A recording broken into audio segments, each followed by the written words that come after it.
এলাকায় যে লঘুচাপটি সৃষ্টি হয়েছে সেই সৃষ্ট লঘুচাপটি সুস্পষ্ট রূপ ধারণ করায় আর সকাল থেকে নোয়াখালীতে গুড়ি গুড়ি এবং মুষলধারে বৃষ্টি হচ্ছে। তো গত দুদিন নোয়াখালীতে কিন্তু বৃষ্টি না হওয়ায় এখানে যেই গত কয়েকদিনের প্রবল বর্ষণে জলবদ্ধতার তৈরি হয়েছে, সেই জলবদ্ধতার পানি কিন্তু নামতে শুরু করেছিল। তো আজ সকাল থেকে আবারও জেলায় বৃষ্টির কারণে পানি বাড়তে শুরু করেছে। এতে এখানকার মানুষের যে দুর্ভোগ সেটি কিন্তু আবারও বাড়তে শুরু করেছে। ইতিমধ্যে জেলা প্রশাসনের পক্ষ থেকে জেলার সদর উপজেলা এবং আশপাশের যেই উপজেলাগুলো জলমগ্ন হয়ে গেছে সেগুলোতে গুরুত্বপূর্ণ খালগুলো সংস্কার এবং পরিষ্কার কার্যক্রম হাতে নিয়েছে প্রশাসন। এই খালগুলোর মধ্য থেকে যেই অবৈধ স্থাপনা এবং বাঁধ অপসারণ সেই কার্যক্রমে সহযোগিতা করছেন বাংলাদেশ সেনাবাহিনীর সদস্যরা।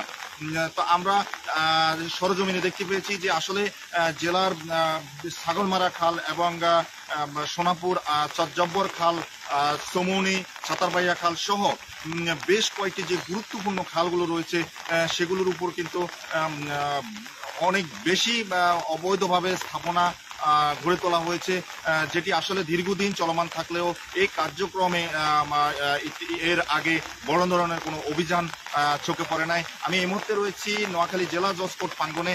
আপনারা দেখতে পাচ্ছেন আমার পিছনে যেই জজ কোর্ট চত্বর রয়েছে সেই জজ কোর্টের চত্বরে কিন্তু এখনো পানি জমে আছে।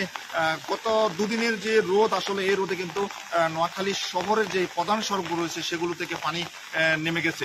এই পানি নামার সঙ্গে সঙ্গে আসলে এখানকার যে সড়ক ব্যবস্থাপনা, এই সড়ক ব্যবস্থাপনার যে ক্ষত সেটি কিন্তু বেশি উঠতে শুরু করেছে, যার কারণে এই যে রাস্তাঘাট নষ্ট হয়ে এবং মানুষের যে বাড়িঘর স্থাপনা রয়েছে সেগুলো জলমগ্নতার কারণে নষ্ট হয়ে গেছে।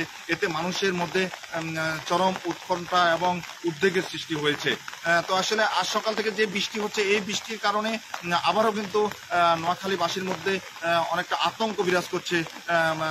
আগামী কয়েকদিন যদি এভাবে বৃষ্টি অব্যাহত থাকে এবং আবহাওয়ার যদি পরিবর্তন না হয় সেক্ষেত্রে এখানে যেই জলবদ্ধতা সেটি কিন্তু বন্যায় রূপ নেওয়ার আশঙ্কা করছেন এখানকার বাসিন্দারা। তো এ ছিল আমার কাছে নোয়াখালী থেকে সর্বশেষ।